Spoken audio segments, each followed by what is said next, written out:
na maaga pa, hindi pa natin talagang nararamdaman yung talagang bugso ng krisis na to kasi hindi pa pumapasok sa presyo ng mga ng ibang bilihin kagaya ng pagkain, you know, tsaka iba pang mga bagay.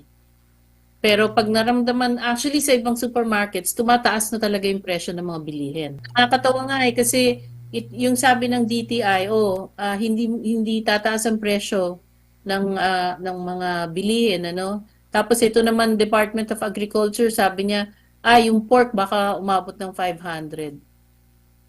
So kung talagang nagko-coordinate itong mga department secretaries, bakit iba-iba yung signals na pinapadala nila?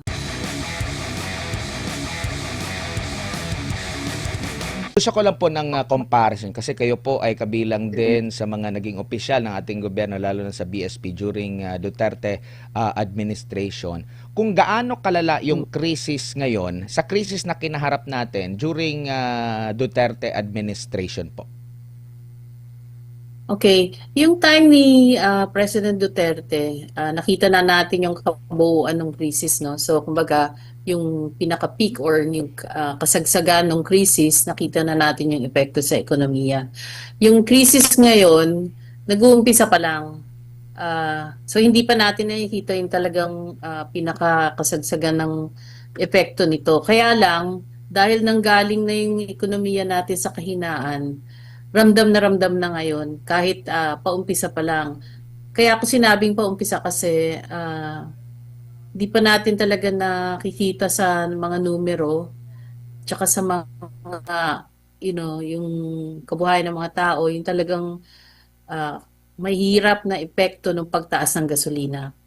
So, nagtaas yung gasolina nung isang linggo. So, kaya paumpisa pa lang, ngayon pa lang natin nararamdaman. Pero makikita mo ngayon, sobrang pagtaas ng gasolina. Hindi ko nakikita yung screen mo, pero di ba may pinadala ako sa Apo, yung ipakita nga chart. natin yung chart Chart ng nung, Brent crude oil, yung halaga.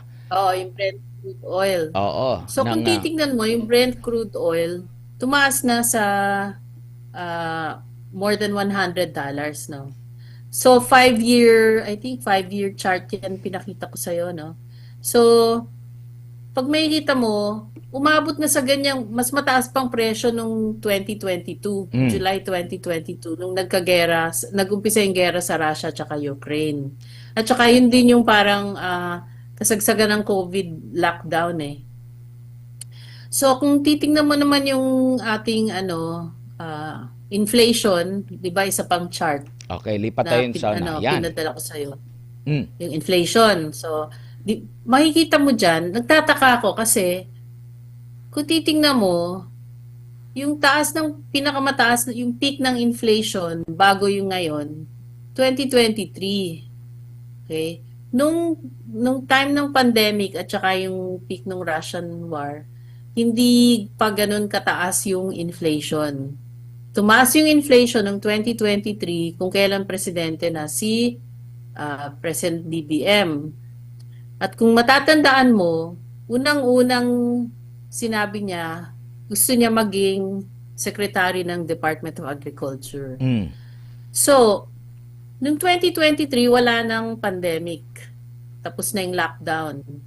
Pero, tumaas na husto yung ating inflation. Di ba? Ano ba yung nandiyan sa chart mo? Di ba? Parang ka-level lang ng Tawag dito. ka-level. Halimbawa, yung 2023 sumipa, mas more than pa nung pandemic na meron tayong krisis. Oh, Tapos, yung after nung 2023, bagamat bumaba siya, pero kung ikukumpara mo naman, mula nung nag-umpisa ang pandemic, abay halos magkapareho o mas mataas pa yung level natin. Parang nasa pandemic level lang po tayo. kaya nga so yun yung sinasabi ko na hindi ko maintindihan kung ano nangyayari ngayon kasi nung pandemic, tumaas din naman ang krudo ng over $100, pero hindi tayo nagpanik kasi yung presyo ng gasolina noon, hindi kasing taas ng presyo ng gasolina ngayon. Mm. Pwede Di ba ba? nating balikan yung sa halaga ng Brent crude oil? Yan. O, yung So, Brent ah, oil, tingnan mo. oo, yung nasa pinaka Ah, left ay ano, since 2022, before 2022, tapos yung na pinaka oh, right ay ang kasalukuyan na sitwasyon. So, dito sa bandang 2022, ito pa yung oo. panahon na nag-ano Nag-peak. tayo. Oh, nag-peak tayo, which is parang ganun din yung Hindi, nangyari. nag-peak yung crude oil. Nag-peak yung crude oil, no? Yung Mhm. Brent crude. Nag-peak. Kumbaga, na-achieve niya yung pinakamataas na presyo so far, yung record high niya noong 2022, 'di Mhm. ba? Opo. Oh. So, pero ngayon, medyo umaabot na doon. Mhm. Okay. Noong 2022, yung inflation mo hindi pa ganun kataas. Mhm. Balik tayo sa Okay? inflation. Oh. Mm. Hindi pa ganun kataas yung inflation mo. Tumaas lang siya noong 2023 kung kailan tapos na yung krisis Mhm. sa langis. Pababa na, kumbaga bumagsak na yung presyo ng langis noong 2023. Opo. So magtataka ka, bakit ganun ang nangyari? 'Di ba dapat babagsak na rin ang inflation. Mhm. Kaya lang imbis na i-address nga yung yung pagtaas ng presyo, nagkaroon tayo ng smuggling sa sibuyas at bawang. Kaya tumaas yung sibuyas ng up to 700 at ang garlic yata ay mga 500 kanyan. So yun yung nag-cause nung mataas na inflation nung 2023. Nakukuha mo yung ibig ko sabihin? Opo, opo. Opo. So, So, opo, sige po. yung tapos ngayon na meron tayong krisis sa langis, 'di ba? Hindi pa nare-reflect sa inflation 'yan. Hindi pa nare-reflect sa number kasi sa Marso 'yan, lalabas 'yan sa Marso. Pero kung titingnan mo, bakit biglang tumaas yung presyo ng gasolina natin nalampas pa dun sa nangyari nung 2022? Oo Noong nga. 2022, hindi naman umakyat ang gasolina at saka diesel ng ganito kataas, hindi ba? Mhm. Pero sa So, nakikita nyo ibig po, sabihin, ma'am, merong, opo, sa oh, nakikita nyo po, ano yung maaring dahilan? May mismanagement na nangyari? May pananamantala na nangyari? Ano po yung mga possible na mga senaryo? mahirap.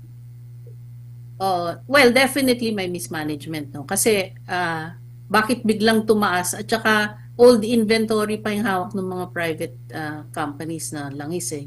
Hindi naman, kumbaga, hindi pa naman nare-replenish yan ng mataas na presyo. Mm.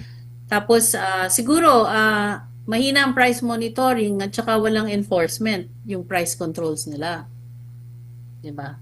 So definitely there's mismanagement kasi naunahan mga ng mga ang tawag dito, gas stations yung pagtaas eh. Mm. 'Di ba? Nauna yung pagtaas bago may nagawa ang gobyerno kasi kailan ba yung sinabi ni presidente na i-suspend na yung excise tax?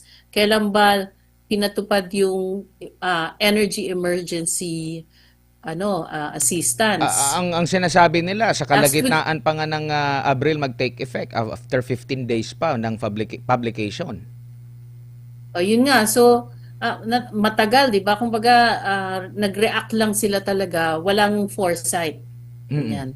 Kasi kung magaling ang management mo, dapat may foresight ka eh, makikita mo nang mangyayari to. So dapat meron ka na dapat ipatupad na mga means para ma-address kagad yung sitwasyon. Mm. Mm. Kaya ngayon makikita mo yung mga nagta-transport strike na yung mga jeepney tsaka yung wala nang masakyan ng yung mga manggagawa pupunta sa opisina nila or sa lugar kung saan sila magtatrabaho. So, hindi naman lahat, no? Siyempre, yung iba may mga kotse, may konting ano pa rin, mga bus na nagaano, pero ang daming tao sa kalye na naghihintay ng masasakyan. So, makikita naman natin yan sa naka-post sa Facebook yung mga litrato ng mga taong naghihintay ng masasakayan, no? Papunta sa kanilang mga trabaho. So, ang epekto nito ngayon, like I said, no, maaga pa, hindi pa natin talagang nararamdaman yung talagang bugso ng krisis na to kasi hindi pa pumapasok sa presyo ng ibang bilihin kagaya ng pagkain, you know, tsaka iba pang mga bagay. Pero pag naramdaman, actually sa ibang supermarkets, tumataas na talaga yung presyo ng mga bilihin. Mm, mm, mm, At mm. eventually, yung iba dyan, magmamadali, baka magkaroon ng panic buying kasi nga kailangan rin nilang unahan yung pagtaas ng presyo ng bilihin sa palengke at sa mga supermarkets. Opo. Ma'am, Sabi nga, nakakatawa nga eh kasi yung sabi ng DTI, hindi tataas ang presyo ng mga bilihin, ano? Tapos ito naman Department of Agriculture, sabi niya, yung pork baka umabot ng 500. So kung talagang nagko-coordinate itong mga department secretaries, bakit iba-iba yung signals na pinapadala nila, na binibigay sa mga tao, 'di ba? So hindi mo maintindihan eh kasi kagaya niyan, yung sa excise tax, pabalik-balik sila sa Senado, hindi nila alam kung anong gagawin nila sa excise tax.